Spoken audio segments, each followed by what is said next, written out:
Hello everyone, welcome to Apti Plus Academy for Civil Services. So this is a special video on PIB monthly compilation. So we'll be discussing the compilation for the month of April 2020. We'll try to understand the important news that was reported for this month. और साथ के साथ मैं आपको ये भी समझाने में मदद करूँगा कि कहाँ पे न्यूज़ आपके प्रीलिम्स और मेंस एग्जामिनेशन के लिए रेलेवेंट है. So let's get started. And before I begin, I would like to tell you that who among the following would be the target audience for this video. Specifically किन के लिए helpful है, basically for the aspirants of civil services examination, those who are preparing for state public service commission examination, and anyone who want to be aware of the government programs and policies. So this video is specifically for meant for these people, right? Now coming to the list, what we all will be discussing. So the news is segregated by general studies paper. So first we'll be discussing the general studies paper 2 news that is related to this section. Then general studies paper 3, some government initiatives and scheme specifically will be dealing about this. Some one-liner news and the other miscellaneous news that is covered for the month of April 2020, right? So before I begin, I would like to tell you that we have started mock test series. तो जो mock test है उसमें 13 full length mock है and 12 current affair test है. So this is in total we will be getting 25 tests and this is at the very nominal price of 750. So do check the video description link जहाँ पे मैंने इसके लिए सारा जानकारी दिए हुए हैं. आप लिंक से रजिस्टर करके you can fetch more details from there, right? Now starting with the session. So first we'll start with our general studies paper 2. So the first news which we'll be discussing is development committee meeting for the World Bank and IMF, that is International Monetary Fund. So here the important news is related to the Union Finance Ministry है that has participated in 101 meeting जो 101 meeting थी उसमें उन्होंने participate किया and the participation was held through the video conferencing, right? Because of the COVID-19 what has happened कि जो agenda थी वो world group की वो basically was how to respond for the COVID-19 emergency, right? And this is an international call of action to support the IDA countries. तो जो basically जो measures लिए गए हैं, important measures that has been taken, that $23 billion के आसपास fund raise की गई है as a support measure, and that will be for free healthcare insurance for the health workers, cash transfer for food and gas distributions, and social security measures for the affected worker. So this $23 billion would be used in this segments, right? Now बात करें और कुछ चीज़ों की तो it will help specifically SME जो small medium enterprises हैं उनको कैसे जो इकोनॉमिक अपॉर्चुनिटीज़ में जो उनको सबसे ज़्यादा लॉस हुआ है बेसिकली कोविड-19 में उस टाइम से कैसे उनको बाहर निकाला जाए. What would be, because I have told you कि जो कंट्रीब्यूशन है इनका GDP में स्मॉल एंड मीडियम एंटरप्राइजेज का that is close to 30%, right? Those of you who are following our continuous daily editorial analysis, we have already discussed about this.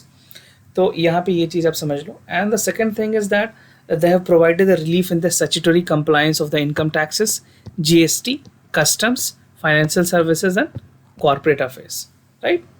और अगर बात करें रेगुलेटर्स की, they have taken a step to reduce the market volatility as well, because after the COVID-19 there is a huge volatility in the market, talking about the stock exchange, Nifty और जो दूसरे countries के जो stock exchange है वहाँ पे भी बहुत ज़्यादा वोटाइल हुआ है. सो एक जॉइंट बैंक बेसिकली अगर बात करो IMF जो डेवलपमेंट कमिटीज़ है that aim to discuss the progress of the world bank and its fund. So how fund can be used and how other member country can be benefited from it, right? Now again the second news is about the intangible cultural heritage that is called ICH. This is an initiative of UNESCO, United Nations Education, Scientific and Cultural Organization. So उसके programme है. तो prelims के लिए अब ये ध्यान रखना कि प्रोग्राम किस ऑर्गेनाइजेशन की, UN के किस ऑर्गेनाइजेशन की है, राइट? सो यूनियन मिनिस्टर ऑफ कल्चर जो है हमारा that has a jurisdiction upon the all cultural matters. तो उन्होंने लॉन्च किया था national list of intangible cultural sites of India. So you can check the ministry of जो कल्चर की साइट है वहाँ पे ये सारी डिटेल्स आपको मिल जाएगी. So again following the UNESCO 2003 convention जो कि बेसिकली प्रोवाइड करती है safeguards for the tangible intangible जो कल्चर हेरिटेज है उसको लेकर के, and it has classified 5 broad domains, 5 मुख्य चीज़ों पे इनको सेग्रीगेट किया गया है. So the first is about the oral tradition and expression that includes languages as an vehicle for intelligible culture heights, जो हेरिटेज है उसको लेकर के। Now the second is performing arts, जो परफॉर्मिंग आर्ट्स है उस पे। Third is a social practice, ritual and festive events. So this is also among the 5 broad domain categories of this. The fourth is the knowledge and practice concerned about the nature and the universe. And the last is traditional craftsmanship. So these are the list to safeguard the intangible cultural heritage. Now उसके बाद आपके लिए ये जानना ज़रूरी है कि जो इंटेंजिबल कल्चर हेरिटेज है वो है क्या। Basically cultural heritage does not end at the moment of collection of objects. अगर बात करो, it also include the tradition, जो लिविंग एक्सप्रेशन है, जो इनहेरिटेड है from ancestor to our descendants में जो पास हो रही है, वो सारी चीज़ों को, जैसे ओरल ट्रेडिशंस है, परफॉर्मिंग आर्ट्स हैं, सोशल प्रैक्टिसेस हैं, रिचुअल्स हैं, फेस्टिवल इवेंट्स हैं, किसी चीज़ की पर्टिकुलर नॉलेज है, तो ये सारी चीज़ें जनरेशन बाय जनरेशन जो पास हो रही है, that is in the category of intangible cultural heritage. And this is an important factor for maintaining the cultural diversity. जिस तरह से ग्रोइंग ग्लोबलाइजेशन को देखते हुए, it is very important to secure the intangible culture heritage as well as knowledge, right. तो यहाँ पे traditionally contemporary जो चीज़ें हैं उसको इंक्लूसिव रखना, रिप्रेजेंटेटिव बनाना, ज़्यादा लोगों में इसको आगे बढ़ाना, एंड कम्युनिटी बेस्ड अप्रोच रखने की ज़रूरत है। Now India and intangible cultural जो हेरिटेज, अगर उसकी बात करें तो India house a repository of unique intangible culture heritage, जहाँ पे we have 13 out of also being recognised by the UNESCO. तो 13th ऐसे साइट्स हैं जो कि ऑलरेडी रिकॉग्नाइज किए जा चुके हैं यूनेस्को द्वारा। तो ये साइट्स अब ज़रूर देख लीजिएगा, क्योंकि प्रीलिम्स एग्जामिनेशन में यहाँ पे चीज़ें हेल्पफुल हो सकती हैं आपके लिए। नाउ द नेशनल जो ICH है हमारी, that list to attempt the recognise the diversity of India that is embedded in the intangible heritage. और जो पूरा एम है इंटेंजिबल कल्चरल हेरिटेज का, ICH का, that is to make awareness about the various intangible culture sites from different states of India. तो बहुत सारे ऐसे स्टेट्स हैं जहाँ पे अलग अलग जगह पे साइट्स हैं, तो उसको नेशनल और इंटरनेशनल लेवल पे प्रोटेक्शन देने की ज़रूरत है, right. And this initiatives is the part of vision 2024 against the Ministry of Culture. So Ministry of Culture has developed a vision 2024 where they want all intangible culture site to be protected with all its legislation, और जिस तरीके से इसको protect किया जा सके. So this is the vision which has been drawn by the Ministry of Culture.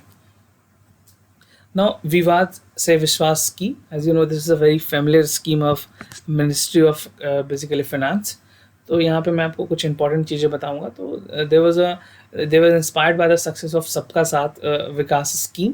So it reduced the indirect taxes dispute. So what Ministry of Finance had did, the bill was tabled as the direct tax विवाद से विवास scheme 2020, and this was tabled during the February 2020 when the budget was being passed. Okay, it was being tabled in the parliament. तो जो key objectives हैं इसके लिए, to collect the taxes at the same time to reduce the legislation. तो जो भी legislation है उसको कैसे कम किया गया. Okay, so it offer a waivers of the interest and penalty to the taxpayers who pay distribute on the before 31st March. तो because of COVID-19 this would have again been increased, because पहले जो deadline रखी गई थी वो 31st March 2020 के लिए रखी गई थी. And as you know that the national lockdown has already take place from 25th of March. So this has not been well executed. Now अगर ओरिजिनल स्कीम की बात करें तो जो डिस्प्यूट सेटलमेंट है वहाँ पे जो सरकार की कोशिश है, allow the payment of any interest और penalty till March 31, 2020. So this date is again is going to be altered. Already it has officially it has been announced that this would be extending. So जो penalty है of 10% of the disputed amount, जो tax dispute amount है, had to be paid in the and dispute in the settle under the scheme and before the closure of the scheme, that is scheme is going to be closed on June 30. So this will again gain a leap of 3 months. तो कम से कम यहाँ पे 3 महीने का और रियायत मिलेगा लोगों को, right?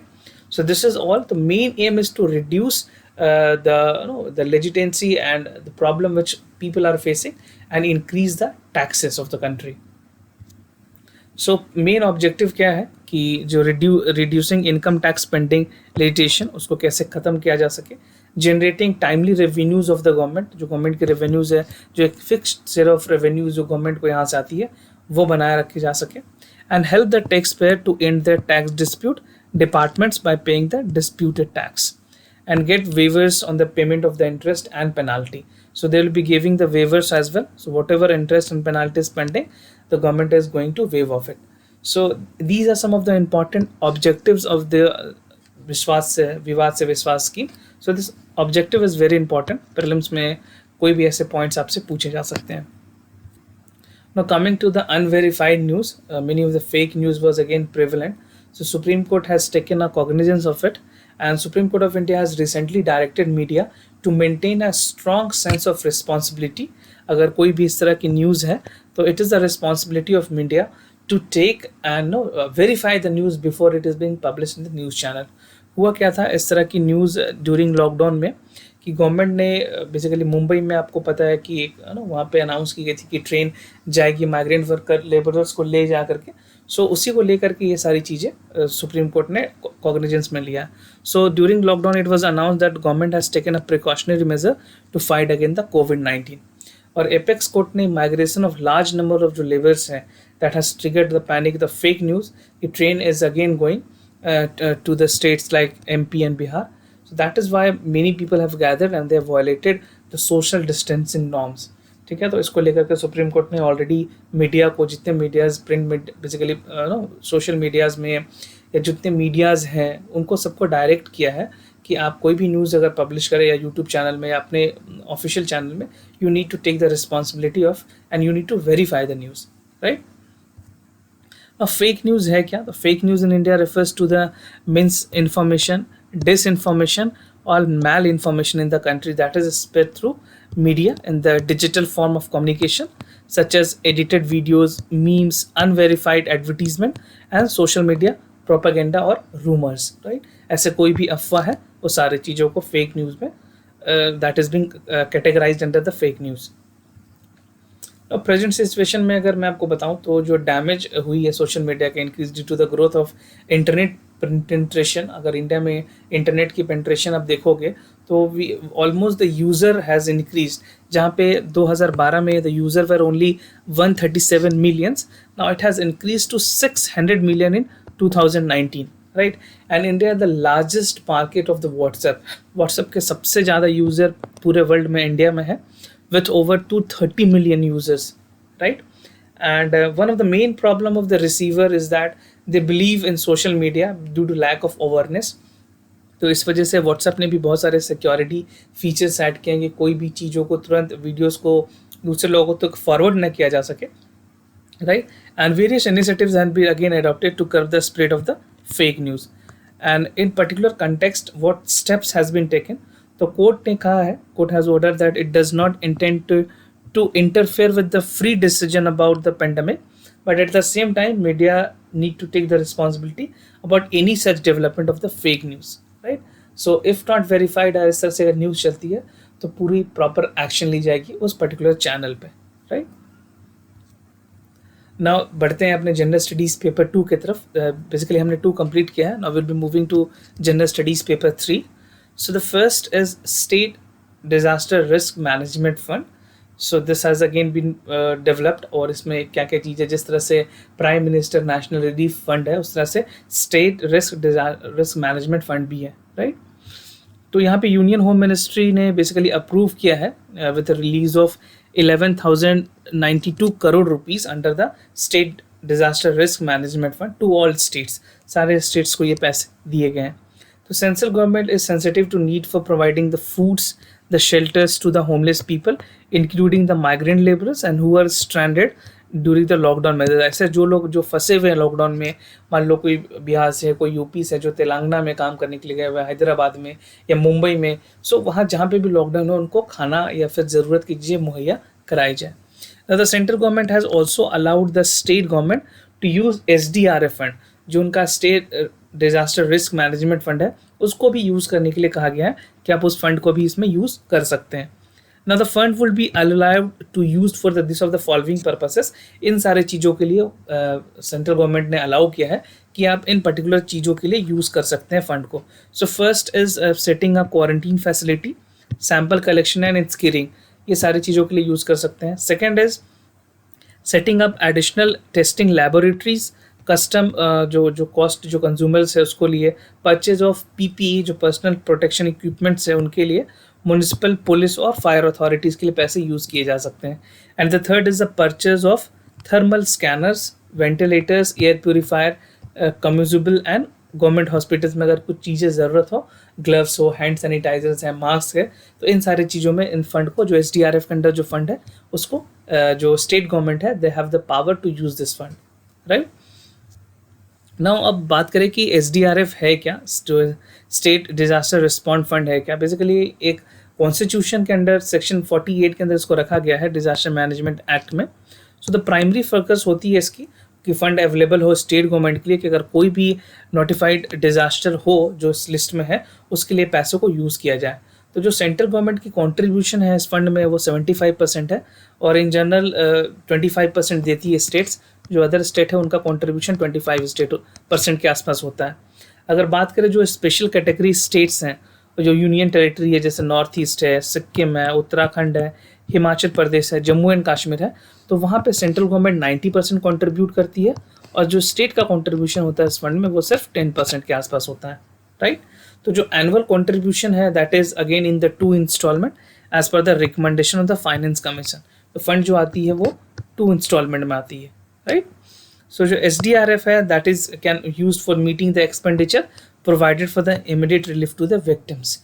जो भी विक्टिम्स हैं उनको इस फंड के थ्रू जो कंपनसेशन अमाउंट है वो दिए जाते हैं।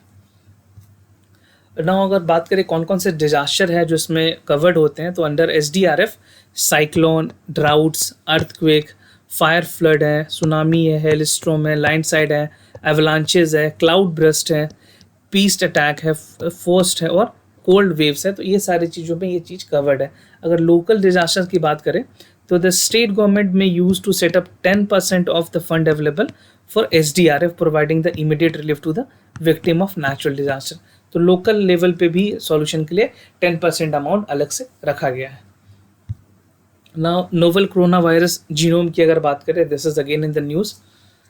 सो scientist for scientific and industrial research जो CSIR है, और centre for cellular molecular biology, इसको CBM हैदराबाद में सिचुएटेड है, and Indian institute of genomics and integrated biology IGBI जो न्यू दिल्ली में है। सो वो एक साथ काम कर रहे हैं कि होल जीनोम सीक्वेंसिंग बनाई जाए फॉर नोवेल कोरोना वायरस और COVID-19, right. So the people are working hard. So this will help to understand the evolution of virus, कि वायरस आया कैसे, from where it has evolved, and how dynamic it is and how fast it is imitating, right? तो जो infection level है वो कितने high level पे बढ़ रही है। Now they are also working on developing the vaccine as well. So study will help to how fast and evolve. What are the future aspects of it? Fine. Now, no, central government has also given some recommendation कि जो vaccines हैं they should be given to the human trial. तो उसमें भी अभी ICMR की कुछ developments हो रही है, और इंडियन इंस्टीट्यूट ऑफ जो मॉलिकुलर साइंसेज है, integrated biology, so they are also working hard. Mumbai के साथ कोलैबोरेट करके भी वो आगे बढ़ रहे हैं। So let's see what is official news that is coming. The human trial has still not started in India. अभी सिर्फ यूनाइटेड स्टेट्स, बेसिकली अगर बात करें, Britain has the only country which has started, and Israel में ये चीज़ें अभी start हुई है।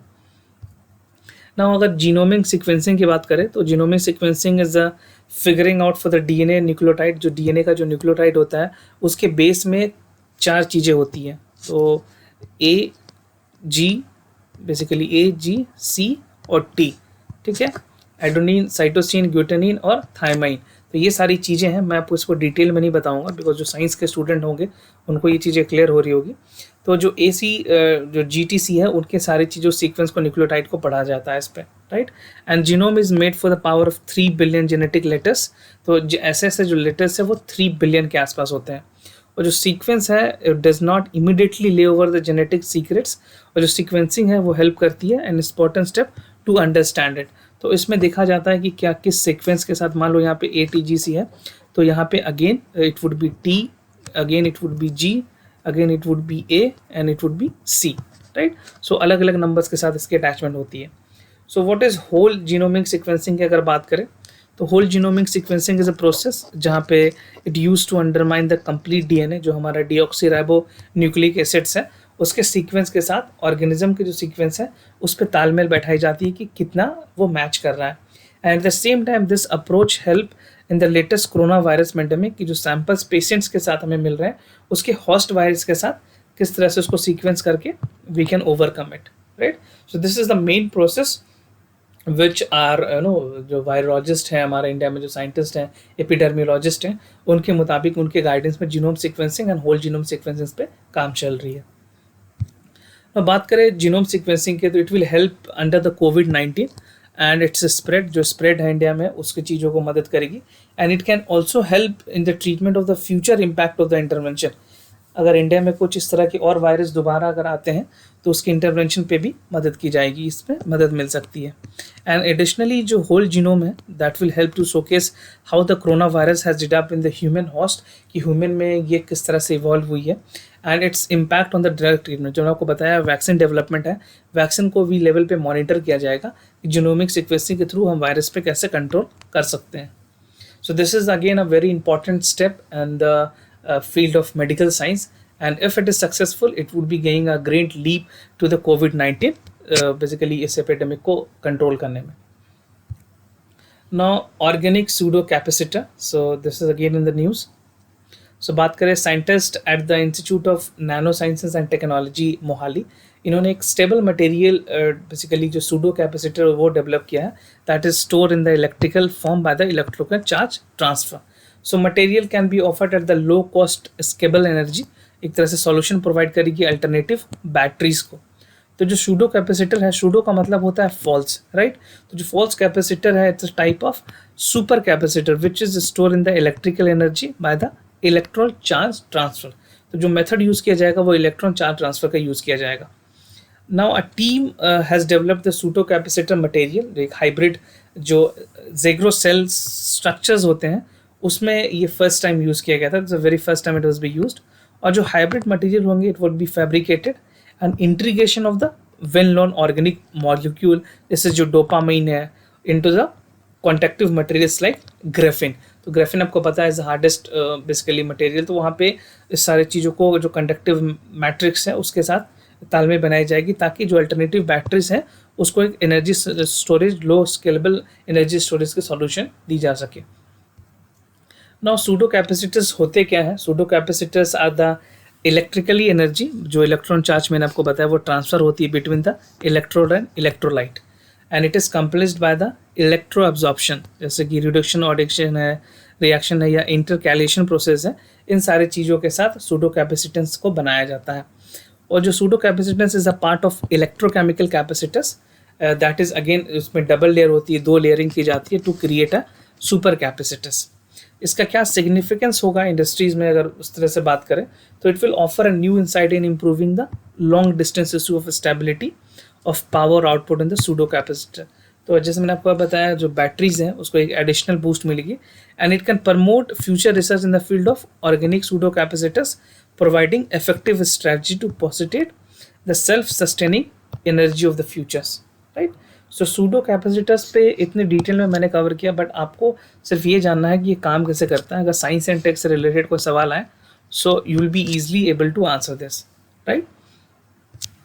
Now blazes emissions, this was again in the news. So अगर इसके बारे में बात करें तो रिसर्चर्स जो है Indian institute of astrophysics Bangalore, उन्होंने कुछ कंडक्शन सिमेट्री में स्टार्ट किया अपनी स्टडीज़ को। उन्होंने पाया कि जो गामा रेज है, जो गामा रे की फ्लक्स है वो वेरिएबल है डिफरेंट टाइप ऑफ लेजर्स में, right. So their study provide a clues about the processes happening close to the black hole. Black hole के बारे में भी काफ़ी इंपॉर्टेंट टॉपिक्स है, ये इसमें भी क्वेश्चंस पूछे गए हैं। तो उसको लेकर के जो विजिबल एंड नॉट विजिबिलिटी थी डायरेक्ट इमेज, इससे कुछ मदद मिलेगी। Now the knowledge of the flux variability would be nature, how energy gamma rays in the month-like time scales is limited, fine, and the result would again fill the gap of the knowledge जो high flux variability है, जो natures of blazars है उसके बारे में। उससे पहले मैं आपको बताऊं कि blazars है क्या। So this is the most luminous and energetic object that is known in the universe, right। सबसे ज़्यादा luminous है ये, सबसे ज़्यादा चमकीला है और सबसे ज़्यादा energetic object है, जो कि फाउंड की जाती है by the emitters of gamma rays like in 1990 में से देखने को मिला था। Now, some bridges is through the host binary black holes, which again can have the potential target for future gravitational waves that is searched, right? So ये है ब्राजर्स. सो ब्राजर्स पे भी आप एक साइंस एंड टेक से रिलेटेड क्वेश्चंस देख लेना, क्योंकि this was in the news. Most possible a question can be asked in the science and technology. No gamma rays band है क्या? गामा रेज बैंड के अगर बारे में बताऊं तो वन ऑफ द बैंड है जो कि इलेक्ट्रोमैग्नेटिक स्पेक्ट्रम के अंदर आती है. सो लिमिटेड नॉलेज है अभी भी फ्लक्स वेरिएबल के बारे में, and this band need to be explored. अभी भी जो एनर्जी रेंज है, हाई एनर्जी एमिशंस है, वहाँ पे इसमें मदद मिलती है. And exploring the band would be an electromagnetic spectrum.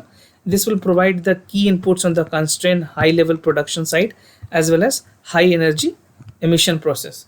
So gamma rays के through lasers are being generated, and this again is helpful in other astrophysical work.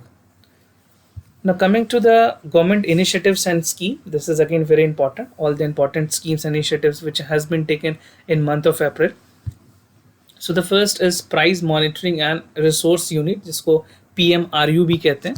तो जम्मू कश्मीर जो यूनियन टेरिटरी है, so they have become the 12th basically state where the price monitoring resource unit PMRU has been set up by the National Pharmaceutical Pricing Authority, जिसको NPPA भी कहते हैं. तो जो PMRU है जो वहाँ पे सेटअप की गई है, सो उसके अलावा जो और 11 स्टेट्स हैं उसमें केरला, उड़ीसा, गुजरात, राजस्थान, पंजाब, हरियाणा, नागालैंड, त्रिपुरा, उत्तर प्रदेश, आंध्र प्रदेश और मिजोरम है, और जो 12वां स्टेट है that is Jammu and Kashmir. So this is again very important for you कि ये सारे स्टेट्स के बारे में आपको जानकारी होनी चाहिए.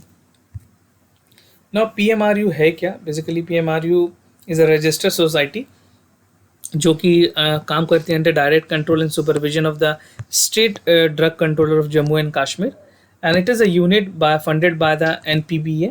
ठीक है, तो NPPA इसको फंड करती है, तो जितने भी एक्सपेंसेस है, नॉन आंकरिक फंड है, वो NPA इनकर करती है.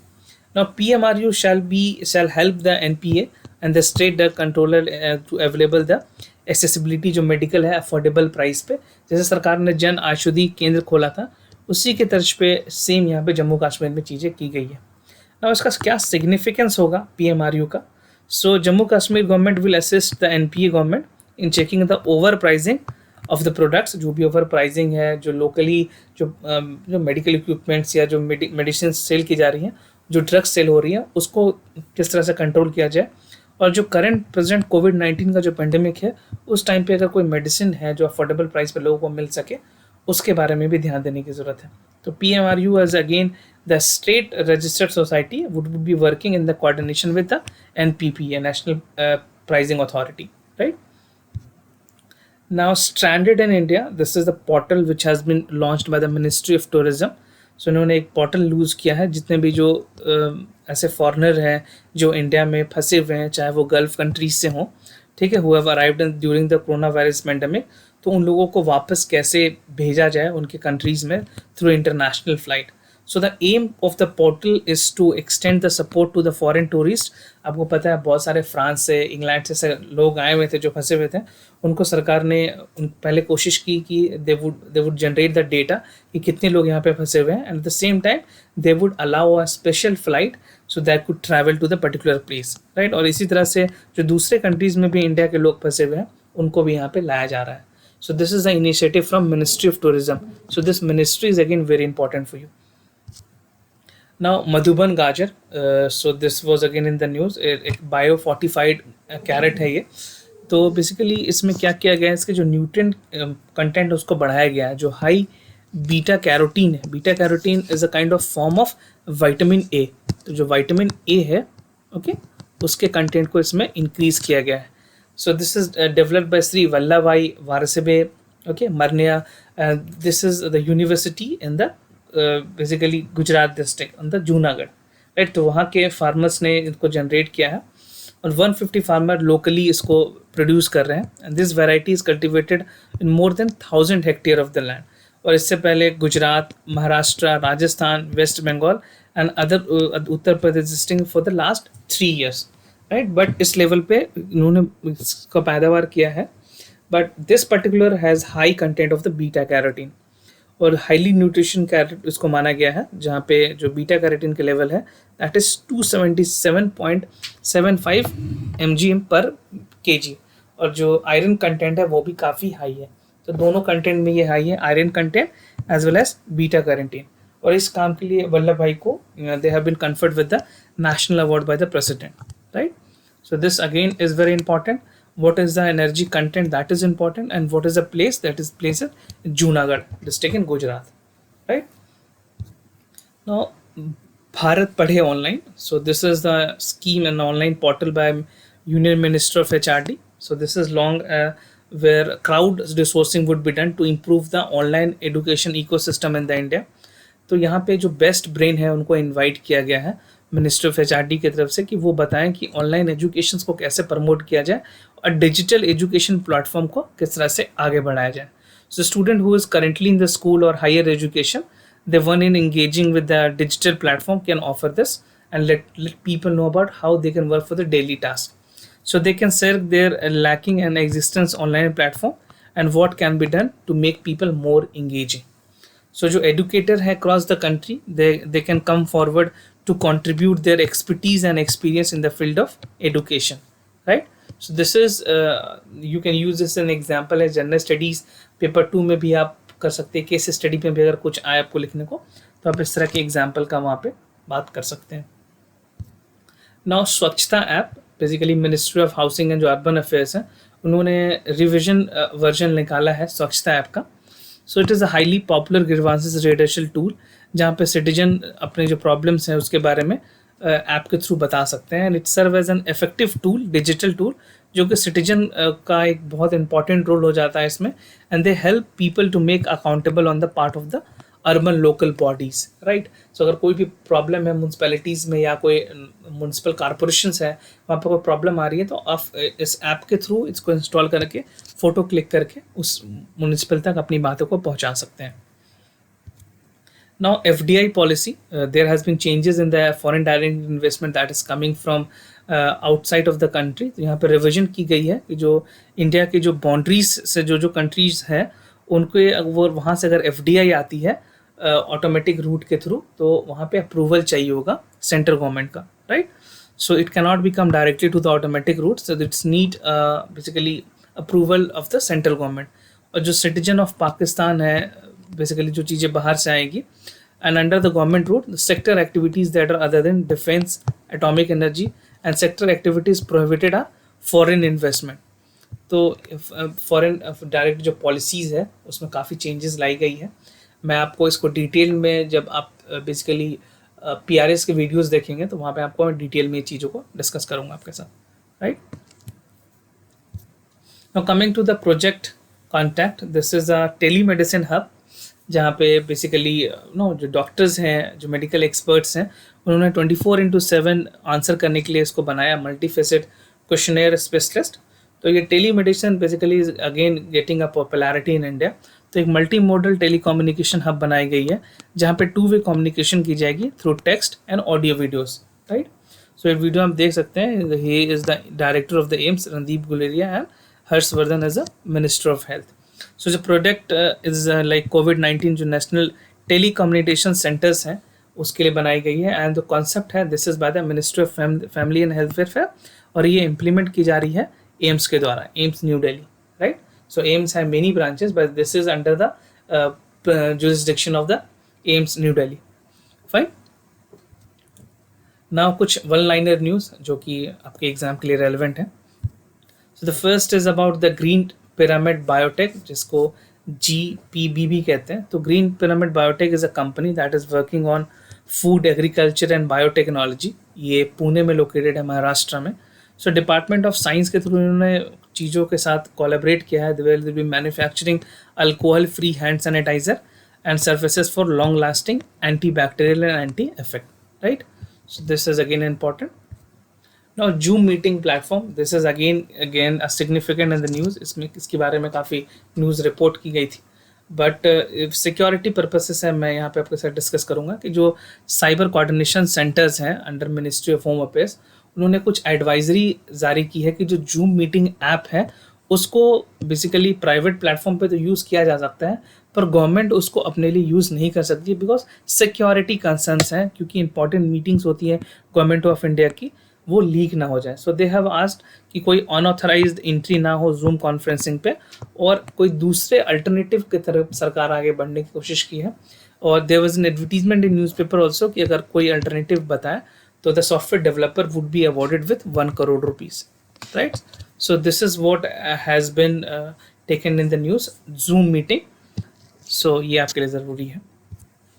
Now Mysore based CSR food centre के बारे में यहाँ पे मैं बताऊँ कि इन्होंने एक हाई प्रोटीन बिस्किट बनाया है for the patients of covid.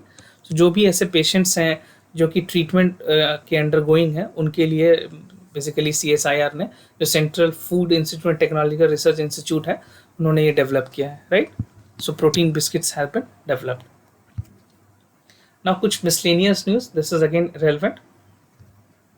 Temperature gun, this was again in the news. तो नेवल डॉकयार्ड मुंबई ने कुछ डिज़ाइन बनाए हैं, कुछ डेवलपमेंट की है, जो कि IR based temperature sensor control चीज़ों को लेकर के आएगी, जहाँ पे जो पर्सनल एंट्री गेट्स हैं that will reduce the security सेंटेज ऑफ द पीपल. राइट? वहाँ पे मैनुअली नहीं, चीज़ों को अलग तरीके से किया जाएगा. और instrumental has to be manufactured under the cost of 1000, और इन हाउस रिसोर्सेज को यूज़ करके they would be generating the temperature gun. And to overcome the scarcity of the requirement, जो नवी मुंबई जो नेवल डॉकयार्ड है, उन्होंने डिज़ाइन किया है एक special IR based temperature sensor that is accurately 0.02 Celsius की माइनर एरर के साथ वो एग्जैक्ट जो पेशेंट्स की जो टेम्परेचर है वो बता सकता है. And this is a non contact thermometer that has infrared sensors, जो LED डिस्प्ले में आप देख सकते हो, इस तरह से LED डिस्प्ले में उनको टेम्परेचर बता दिया जाएगा. This is a micro controller which have the 9 volt battery. Now coming to the DRDO BioSuits, DRDO जो different research and development organisation है, उन्होंने बेसिकली सूट्स डेवलप किए हैं, काइंड ऑफ PPE किट, जिसको पर्सनल प्रोटेक्शन इक्विपमेंट्स भी कहते हैं, PPE. तो क्या उस तरह के तर्ज पे इन्होंने डेवलप किया है. And this will exceeds the criteria जो बॉडी सूट से मिनिस्ट्री ऑफ हेल्थ की जो रिक्वायरमेंट है उसको पूरा करने के लिए. सो DRDO has prepared a special resilient steel alternative.